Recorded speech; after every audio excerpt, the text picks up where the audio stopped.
What's up, West Coast Swing fans? In today's video, we're going to talk about social dance etiquette for West Coast Swing and some other dances as well. We're going to cover everything from grooming to the etiquettes of different communities to, and let's going to start there with ladies first, our two biggest annoyances personally around social dance etiquette, and then we're going to wrap this whole thing up, and hopefully there's something that you can gain from it, especially if you're new, because I've danced in 38 states and 28 countries. I've seen a lot. Miss Megan's danced quite a bit. We're on 18 years of dancing together. That's pretty cool. But if you're new, hopefully this is going to open your eyes so you understand what you're getting into. But let's talk about your two biggest annoyances. Your first one.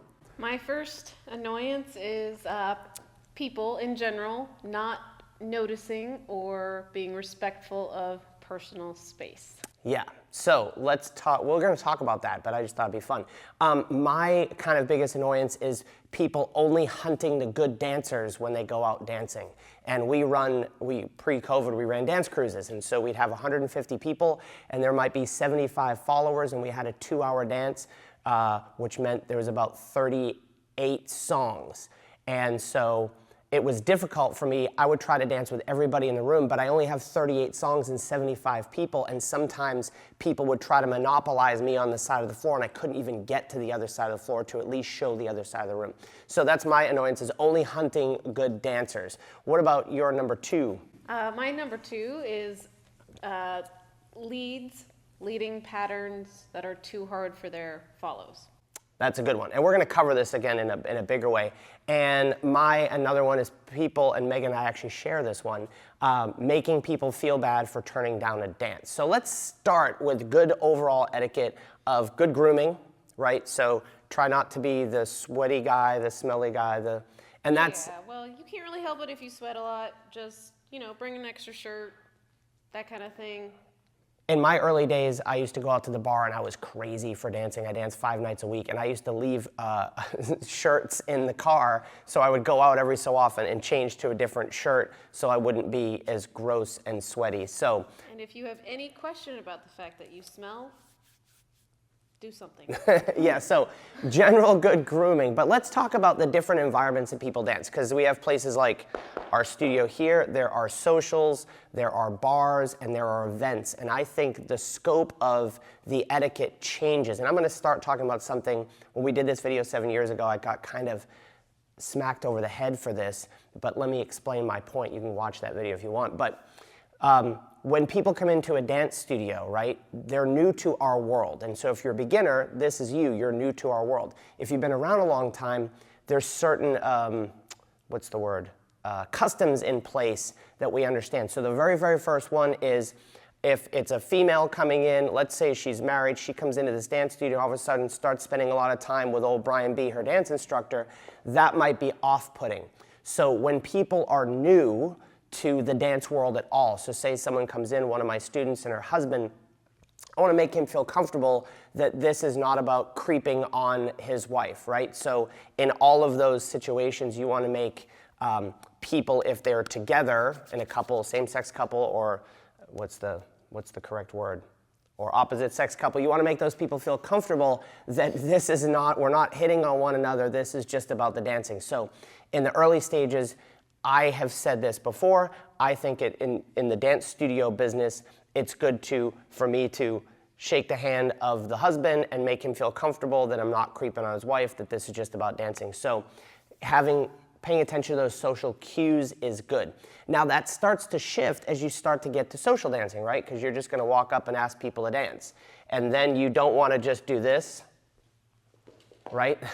Chris is like, I have to jump in the camera.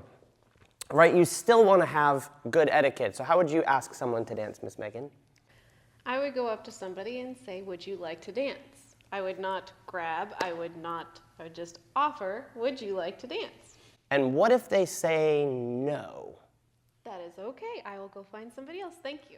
That is okay. So another thing that's been brought up is, how many times should you ask someone to dance? And when I did the homework for the first video, a good rule is twice, right? You ask someone to dance, they say no for whatever the reason. And unless they say, no, not with you ever, then it's worth asking again. But if they turn you down again, you might go, hey, for whatever reason, it's not jiving. There's a bunch of other people here, so don't sweat it. And our shared number 2 is not to make people feel bad for turning them down. I have a bad back, so we're going to segue into some ways that you can say no and things that you can address at the beginning of the dance. But I have a bad back, and so sometimes I don't feel like dancing. So my etiquette that I've learned over the years is I show up not in my dance shoes.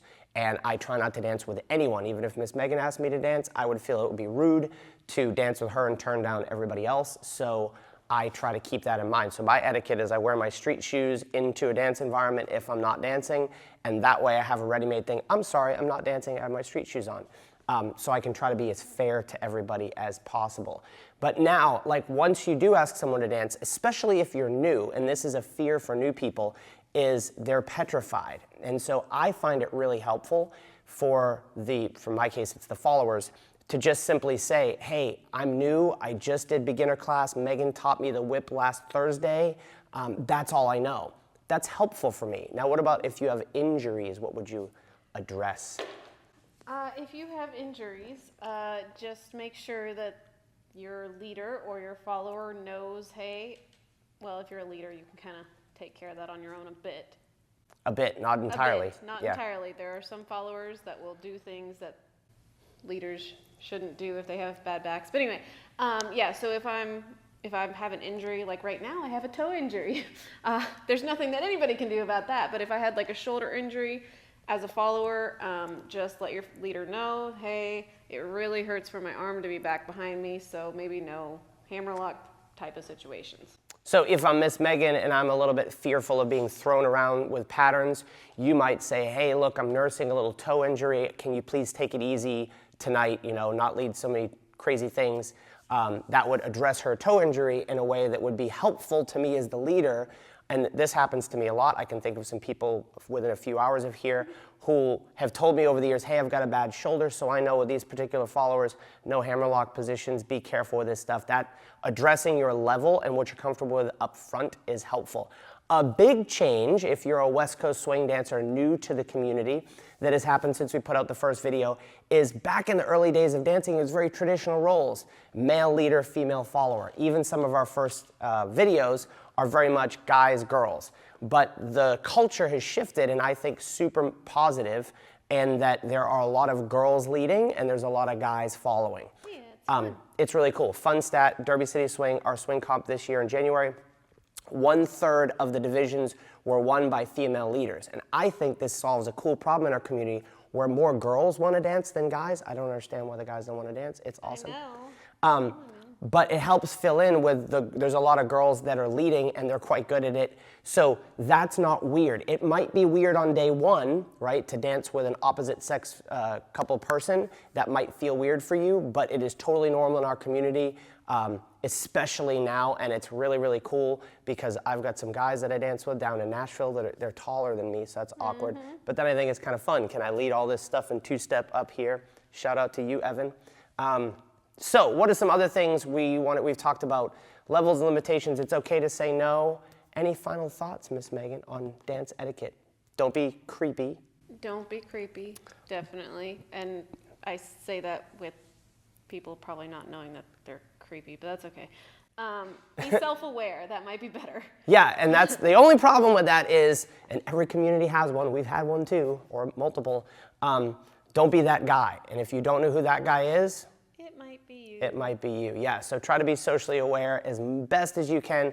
Another thing we want to cover, and this is, we're talking mainly West Coast swing, but even where you place yourself on the floor can matter if there is a culture of where people are dancing. Like for instance, in our studio, the boards run this way, but we run our social dances, we tend to dance this way. So it's a weird culture of our room. If you walked in from another community, you might think that we go this way, but we tend to run our social dances this way. I don't even know why we started that.